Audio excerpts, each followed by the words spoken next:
Shalom, shalom saudara, sampai ketemu lagi di seri kedua ya, yang tentang cinta mula-mula yang hilang, tentang jemaat di Efesus yang hilang, tentang kasih yang mula-mula. Saya cerita tadi setelah saya dibentuk ya di Purwokerto tadi ya, saya dibentuk oleh Tuhan melalui saudara QQ dari istri saya, itu membentuk keimanan saya sampai sekarang, dan saya tidak akan pernah lupa Tuhan memakai saya di gereja yang kecil dan orang-orang yang sederhana, dan membuat keimanan saya bertumbuh sampai sekarang. Dan saya sekarang ganti meneruskan estafet untuk menjadi hamba Tuhan, untuk memberitakan firman Tuhan ini ya, kasih yang mula-mula. Dan itu tidak gini saudara, kasih mula-mula itu adalah kita melakukan ibadah kepada Tuhan, ya toh, membaca firman Tuhan, memuji dan menyembah Tuhan pakai gitar, terus memuliakan nama Tuhan dalam setiap kehidupan kita. Ketemu orang siapapun, kita senangnya cerita tentang Tuhan Yesus, tentang pengalaman pribadi kita tentang bersama Tuhan Yesus, kita ceritakan ke orang-orang semua yang kita jumpai. Ya, mereka memiliki masalah apa, di situ Tuhan memberikan firman-firman-Nya untuk memberi jalan keluar dalam setiap kehidupan mereka. Banyak orang-orang yang sudah saya layani melalui seperti pendeta jalanan. Jadi saya setiap di warung ya, kumpul-kumpul makan, itu saya cerita tentang firman. Ya, keliling ke pelanggan-pelanggan, saya cerita tentang kebesaran Tuhan, ya toh, saling menguatkan. Kebetulan kalau Kristen ya saling menguatkan. Kalau agamanya berbeda pun saya cerita, ini loh jalan keluar, hanya ada di dalam Allah, dalam nama Tuhan Yesus Kristus itu ada jalan keluar. Ya, tinggal nanti biarlah Roh Kudus sendiri yang bekerja atas mereka. Dan saat ini pun saya sudah membagikan, share di WA dan di channel YouTube ini, biar semakin luas nama Tuhan dipermuliakan melalui setiap hamba-hamba Tuhan yang dipakai sesuai karunia masing-masing.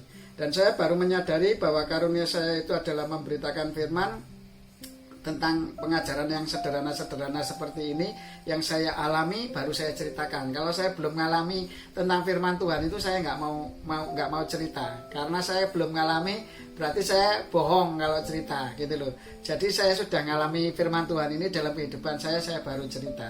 Nah, itulah kebenaran firman Tuhan yang harus saya ceritakan kepada saudara-saudara seiman supaya menjadi berkat ya.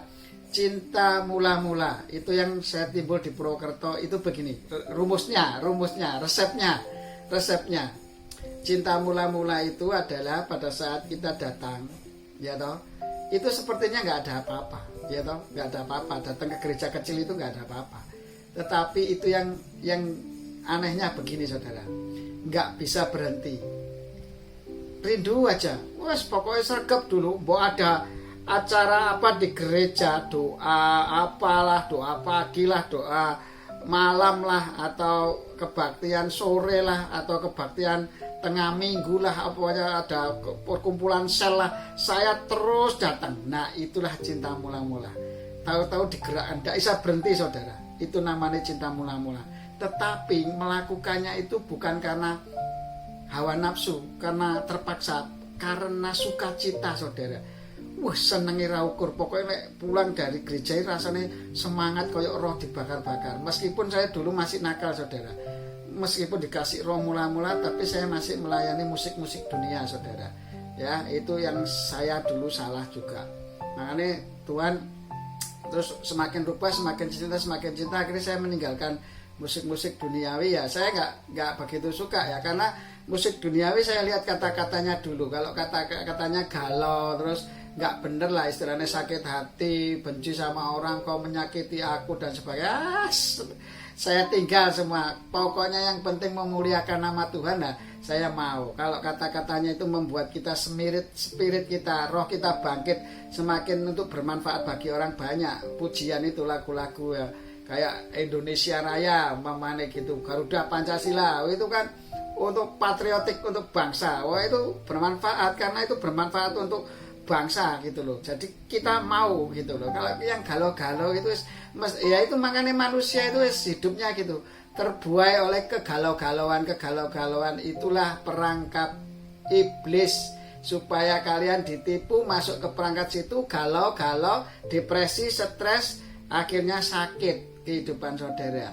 dan rohani saudara semakin terpuruk, dan semakin cinta sama Allah, semakin cinta sama Tuhannya hilang. Itulah tujuan setan memang, supaya kamu lepas dari kemuliaan Tuhan, supaya kamu lepas dari perangkap Tuhan, sehingga kasih mula-mulamu tidak bisa tumbuh lagi, dan kamu diikat oleh hawa nafsu dagingmu ini. Kamu berbuat dosa terus, mati masuk kerajaan surga dan jadi bolo-bolone mereka. Makanya itulah tipu daya bapak pendusta. Seperti Tuhan Yesus dibohongi sama setan. Lah lucu ya, setan ini kurang ajar ya, kudu apa ya, ngelamak istilahnya ya. Orang Jawa Timur ngomongnya, mosok setan ciptaane Tuhan dhewe ya, malaikat sing memberontak dadi setan, merintah Tuhan Yesus malahan. Ayo iku meloncat teko gedung iki. Nah ditulungi ditulungi oleh Bapa di surga kok kon. Jarene kon Tuhan, manusia tapi Tuhan. Nah jegura lah lah, tapi Tuhan ngomong apa Tuhan Yesus? Jangan mencobai Tuhan Allahmu. Terus yang kedua, disuruh merubah batu menjadi roti ya, bukan manusia bukan hidup dari roti saja. Terus yang ketiga, ini loh, tak kei dunia kabeh ini, harta kekayaan kemewahan duniawi PN, nanti kamu tapi nyembah aku. Loh, Tuhan Yesus sing nyiptakno dhek lho. Kok iso kaya ngono lah? Kudu tenan kurang ajar. Kurang ajar kudu tenan. Nah, itulah. Makanya setan itu seperti itulah. Kadang-kadang kita manusia itu sudah terpengaruh oleh pengaruh-pengaruh setan ini. Yang penting duit,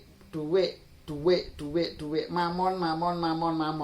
Kalian tahu bahwa uang itu kalau berguna untuk kemuliaan nama Tuhan itu bagus, yaitu mengasihi orang-orang yang miskin, orang-orang yang hina. Itu benar bagus. Tetapi kalau untuk kemuliaan kamu, untuk kemewahan kamu, untuk pamernya kamu punya uang tapi untuk pamer, lho aku HP ku larang iki lho apa-apa, itu berarti kesombongan. Tuhan nggak mengajarkan begitu.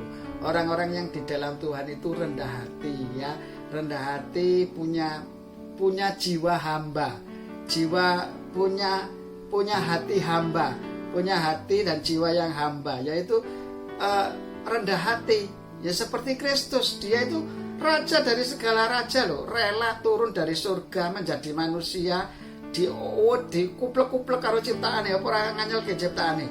Sampai dicambuk, diberi mahkota duri, sampai sebegitu. Itu loh pengorbanan Yesus itu luar biasa saudara bagi kita.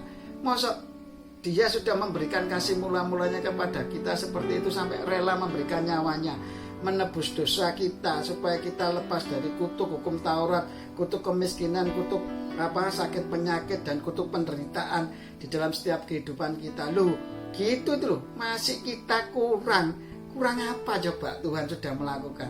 Gitu kita masih merasa bahwa hebat aja. Gara-gara aku. Saudara yang dikasih Tuhan, saya ingatkan ya, nafas hidupmu itu Tuhan yang menentukan waktunya. Kamu kalau masih diberi hidup sampai saat ini, itu adalah kesempatan yang Tuhan berikan untuk kamu menjadi pelaku-pelaku firman dan bertobat. Seperti Efesus di Wahyu pasal 2 ayat 4 ini. Untuk jemaat yang di Efesus, ayo saudara yang masih berbuat dosa, yang tidak melakukan firman Tuhan, ayo, kasih mula-mulamu mana? Dituntut oleh Tuhan. Kasih mula-mula itu adalah kasih yang tidak akan pudar, kasih yang selalu kita ingat, dan kasih yang kita lakukan tanpa paksaan, ya toh, dengan rela hati, dengan rela berkorban, dengan rela segala sesuatunya, tapi dengan jalan sukacita yang dari Tuhan. Gak bisa berhenti. Saat ini mengalir atas pendengar firman Tuhan. Di dalam nama Yesus, kasih mula-mula mengalir memenuhi hidupmu. Roh Kudus, tuntun mereka di dalam kebenaran-Mu. Biarlah kebenaran Allah mengalir melimpah atas setiap kehidupan mereka, dan hidup mereka kudus dan berkenan di hadapan-Mu untuk menjadi pelaku-pelaku firman dan memberitakan firman Tuhan dan menjadi saksi Kristus. Di dalam nama Yesus, kuasa-Mu mengalir saat ini. Kuasa-Mu mengalir saat ini. Terima kasih Roh Kudus, terima kasih Bapak, terima kasih. Pendengar firman-Mu saat ini sudah Kau jamah, sudah Kau beri yang terbaik atas setiap kehidupannya. Kasih mula-mulamu melimpah atas kami, kasih mula-mulamu tercurah atas kami semuanya. Makasih ya saudara yang dikasihi Tuhan. Kasih mula-mula itu bedanya gini. Kalau kita berjalan di dalam kedagingan, berjalan dalam kewajiban kita sebagai orang-orang percaya Tuhan Yesus itu kan hukumnya wajib, yaitu berdoa, baca firman, memuji nyembah Tuhan, beribadah, kumpul dengan orang-orang saudara seiman yang saling menguatkan sebagai anggota tubuh Kristus, dan saling mendoakan, saling mengampuni, ya itu wajib hukumnya. Tetapi kata Tuhan jangan pakai hukum wajib, tetapi pakai hukum kasih mula-mula yang di sini. Betapa dalam jatuhnya kita kalau kita meninggalkan kasih mula-mula. Kasih mula-mula itu kasih yang dari Tuhan, ya toh, yang kita lakukan tanpa kita terpaksa, dengan sukacita, dengan rela, dengan kesadaran penuh bahwa kita menyukai, kita mencintai. Ya, itu namanya kasih mula-mula. Saudara sudah bisa merasakan begitu enggak? Suruh doa masih malas enggak? Alah, wegah tangi subuh malas, rasa-rasa. Nah, itu belum kasih mula-mulamu sudah kamu buang. Ya, Tuhan Yesus itu memberikan roh yang tertib, yaitu roh yang senang berdoa, senang kebenaran, senang sukacita, senang damai sejahtera di dalam tuntunan Roh Kudus. Nah, itu saudara yang dikasihi Tuhan. Kalau kita belum mengalami kasih mula-mula itu, berarti kita ada sesuatu yang error. Di Efesus di Wahyu pasal 2 itu nanti dibaca semua ya, satu pasal. Di situ dikatakan di Efesus saja, jemaat yang Efesus saja. Cuma dia itu sudah melayani Tuhan, sudah baik, Tuhan sudah angkat jempol dengan luar biasa. Cuma masalah satu, kasih mula-mula hilang. Ya. Orang yang melakukan kebenaran Tuhan dengan kewajiban itu nggak akan tahan lama, karena mereka mengandalkan kekuatan dagingnya, dan dia tidak akan kuat. Karena Tuhan katakan semua oleh Rohku, kata Tuhan. Kalau kamu mengandalkan Roh Kudus, kamu akan kuat. Pada saat kapan kamu dipenuhi Roh Kudus? Pada saat kamu bisa mengaku bahwa Yesus Kristus adalah Tuhan. Disitulah Roh Kudus ada di dalam setiap kehidupanmu. Tinggal kamu taat tidak sama Roh Kudus. Ya, kalau kita sudah bisa mengaku bahwa Yesus Kristus adalah Tuhan, tidak ada seorang pun dapat berkata bahwa Yesus Kristus adalah Tuhan selain Roh Kudus. Baca di Roma, cari sendiri ayatnya. Ya, cek sergap maca firman, ojo aku wae sing nyampekno ya. Dadi kamu juga pendengar-pendengar firman ini, ayolah kamu juga jadi saksi Kristus gitu loh. Jangan menjadi jangan menjadi diam diri begitu itu berkata kok Tuhan terus dipek dhewe. Bagi ke teman-teman seperti saya gini ngalami firman Tuhan, apa yang saya alami tentang kasih mula-mula saya ceritakan. Gitu saudara, ya. Kasih mula-mula itu adalah kasih yang tidak habis dimakan waktu. Selamanya tetap kamu cinta, kamu melakukannya dengan sukacita, bersyukur dan tekun berdoa. Apapun nggak pernah lakukan saya bang, oh sebentar Tuhan tunggu, nggak ada begitu, langsung berangkat des.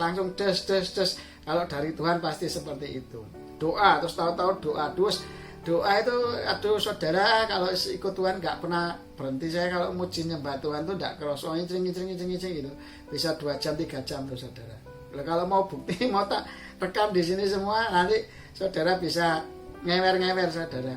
Dagingan saudara bisa berontak, suwe men khotbah suwe men ya. Itu masih kedagingan semua saudara. Kalau di dalam rohnya satu, kita cerita tentang Tuhan Yesus nggak pernah selesai sampai malam kalau cerita tentang pengalaman Tuhan Yesus antara saudara seiman itu biasanya. Saya sharing gitu ya, itu saling mendoakan, saling menguatkan, itu bisa sampai malam saudara. Nggak ada waktu, nggak bisa dibatasi waktu sebetulnya kalau di dalam Tuhan itu, karena sukacita. Namanya orang seneng yo, melakukan apa-apa itu koyoke cepet saudara waktunya. Lah itu saya dulu juga begitu, nonton bal-balan Liga Inggris gitu ya, terus mereka semangat semua loh saudara main ini, wah cepet saudara, terus ngerti prit entek waktunya saja. Tapi kalau lihat Liga Italia, liga mana yang aduh lemot gitu ya. Liga Indonesia adul itu. Tapi terakhir Liga Indonesia agak lumayan, udah cepet ya, mainnya cepet, jadi kita nggak bosen nontonnya gitu loh. Makanya saudara yang dikasih Tuhan, ayo supaya itu bergerak cepat ya. Semua waktunya Tuhan itu begini. Kenapa Alkitab katakan segera datang, Tuhan segera datang, karena kita dipanggil Tuhan tuh gak ngerti kapan waktunya. Bayi ya bisa, muda bisa, remaja bisa, tua bisa, sakit bisa, nggak sakit bisa, ya toh. Orang ganteng, orang jelek, semuanya bisa kecepatan meninggalnya kita itu Tuhan yang memberikan waktu. Ayo, waktu ini adalah waktu yang singkat, ya. Kata Tuhan, 1 hari sama dengan 1000 tahun, kata Tuhan. Nah, 1 harinya Tuhan itu 1000 tahunnya manusia. Nah, makanya nek kita umur 100 umpamanya ya, diberi Tuhan sampai umur 100, itu cuma berapa jamnya Tuhan gitu loh. Karena 1 harinya Tuhan itu 1000 tahunnya manusia. Nah, makanya waktu Tuhan menciptakan 7 hari itu secara manusia sudah 7000 tahun. Penciptaan dunia sampai alam semesta sampai manusia terakhir diciptakan. Manusia itu diciptakan paling terakhir loh. Tuhan nggak minta pertolongan manusia sama sekali loh saudara. Nah, makanya Tuhan itu penolong. Makanya kalau kita nggak datang ke penolong ya keliru. Tuhan itulah penolongmu ya. Makanya kalau kita nggak datang ke Tuhan itu salah. Ya, ayo belajar mencintai Tuhan dengan kasih mula-mula. Kasih mula-mula itu yang seperti apa? Kasih yang tidak perlu imbal balas. Yang pertama seperti Tuhan Yesus, gak dibalas nggak apa-apa. Terus yang kedua adalah kasih mula-mula itu adalah kasih yang dengan rela, sukacita, dengan senang hati melakukannya, ya toh, tanpa paksaan. Ono gur seneng karo seneng melakukannya itu. Yo ono sukacita, kaya aku gini. Yo wes mbok dikon beritake firman Tuhan nggak berhenti-berhenti nih saudara. Karena pengalaman firman Tuhannya begitu banyak dan saya pingin ini menjadi berkat bagi banyak orang-orang. Saya waktu channel YouTube ini terbentuk pertama kali saya, Tuhan apa saya bisa gitu. Tapi Tuhan katakan bergerak, kasih mula-mula mengalir. Wah, gak bisa berhenti saudara. Akhirnya saya kendal, saya pakai ya kamera, saya shoot gini. Nah, kebetulan saya dulu bekerjanya kan foto video editing ya video ya foto, jadi udah biasa begini garap gini cepet banget saudara untuk garap uploadnya itu ya. Cuma yang lama itu biasanya untuk mendapatkan wahyu yang dari Tuhan. Ini yang harus saya sampaikan lah, itu yang lama biasanya. Itu butuh proses, butuh waktu lama.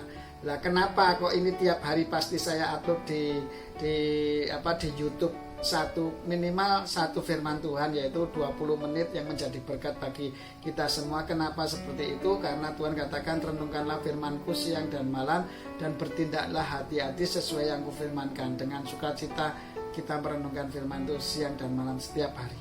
Makanya saya setiap hari tentang firman Tuhan tak beritake tiap hari. Enggak boleh putus sampai 1 hari, enggak boleh lowong. Biarin YouTube-nya penuh dengan firman Tuhan wis mbok ben ya toh, supaya ora perkara-perkara dunia tok aja. YouTube itu isinya enggak perkara-perkara dunia, tetapi firman Tuhan semua isinya, banyak firman Tuhan. Biarlah video saya nanti banyak ya mbok ben, supaya orang tahu bahwa firman Tuhan itu berkuasa untuk membuat orang-orang bertobat karena Tuhan Yesus. Oke? Kasih mula-mula ini sebetulnya masih ingin saya cerita lagi ya. Kasih mula-mula itu ya seperti itu saudara ya. Itu pokoknya intinya itu enggak minta imbal balas. Ya, kamu melayani Tuhan itu enggak imbal balas. Maksudnya melakukan firman Tuhan loh. Melakukan firman Tuhan itu ya apa? Melakukan kebenaran firman Tuhan. Enggak boleh sombong, enggak boleh apa-apa semacam-macam lah tentang kasih, atau Filipi 4 ayat 8 tentang kasih. Itu apa, yaitu murah hati, menutupi kesalahan orang lain, kasih itu tidak melakukan yang tidak sopan dan sebagainya. Itu macam-macam lah ya. Pokoknya Galatia 5 ayat 22 kalau nggak salah, itu nanti dibaca lagi. Terus habis itu melakukannya itu dengan sukacita. Ya, pertama tidak minta imbal balas, sukacita, ono igur seneng karo seneng, rela berkorban. Itu namanya kasih mula-mula. Itu hilang dalam hidupmu, kamu melayani Tuhan hanya dalam kedagingan, kamu nanti bisa menyalahkan orang lain. Wah, pendeta neng ini, wah ini anu gini. Nah, itu masih berjalan dalam kedagingan. Kalau engkau berjalan di dalam roh Tuhan, ano igur sukacita, apapun yang menimpa seperti di Efesus, kamu rela berkorban demi namaku. Apapun yang kamu alami, kamu tetap setia untuk melayaniku ya. Kasih mula-mula mengalir. Bapa di dalam kerajaan surga, kami mengucap syukur dan terima kasih pada saat malam hari ini luar biasa.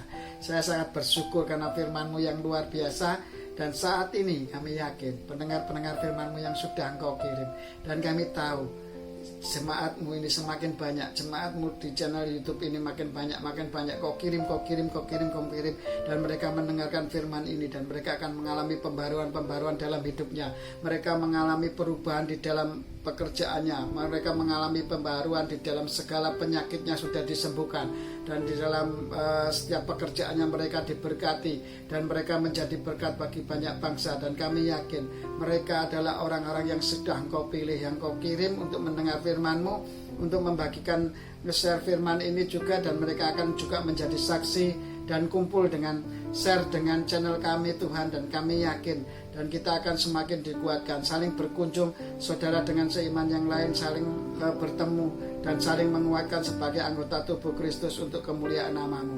Dan kami yakin dan percaya bahwa Engkau yang luar biasa dalam setiap kehidupan kami, dan Engkau tidak akan pernah meninggalkan kami sedetik pun. Bahkan Engkau adalah Allah yang selalu menopang kehidupan kami, menuntun langkah jalan kami di dalam kebenaran-Mu. Dan Kau tidak pernah menyia-nyiakan setiap kehidupan kami, hanyalah untuk kemuliaan nama-Mu saja kehidupan kami. Terima kasih ya Roh Kudus, terima kasih Bapa, terima kasih Yesus. Dengan penuh sukacita bersyukur tekun berdoa dalam tuntunan Roh Kudus. Kami percaya apa yang tak sempat kami pikir, renungkan rancangan atas setiap kehidupan kami ini Kau sudah sediakan, karena kami adalah hamba-Mu, pelayan-Mu yang sudah Kau cukupi. Dan kami yakin dan percaya semua pendengar sarana YouTube dan media yang lain, dan pendengar-pendengar firman-Mu atau jemaat-Mu yang sudah Kau kirim untuk mendengar, untuk mengupload, meng-share dan meng-like semua firman-firman-Mu ini, mereka dipakai Tuhan dengan luar biasa. Dan kami yakin dan percaya mereka sudah mempersembahkan tubuh mereka sebagai persembahan yang hidup, kudus dan berkenan di hadapan-Mu, sebagai ibadah sejati kami kepada Engkau, sebagai Engkau yang menuntun langkah kehidupan kami. Bapa kami yang ada di kerajaan surga, dikuduskan nama-Mu, datanglah kerajaan-Mu, jadilah kehendak-Mu di bumi ini seperti di surga. Dan kami yakin Tuhan, kami yakin Kau mencukupi kami makanan kami pada hari ini. Dan ampunilah kesalahan kami seperti kami mengampuni orang yang bersalah kepada kami. Dan janganlah masukkan kami ke dalam pencobaan, tetapi bebaskan kami dari yang jahat, karena Engkau yang punya kerajaan, kuasa, kemuliaan sampai selama-lamanya. Haleluya, amin. Shalom, sampai ketemu di session berikutnya, yaitu tentang firman-firman Tuhan bersama One Way Ministry. Bersama Tuhan Yesus kita bisa. Haleluya, amin.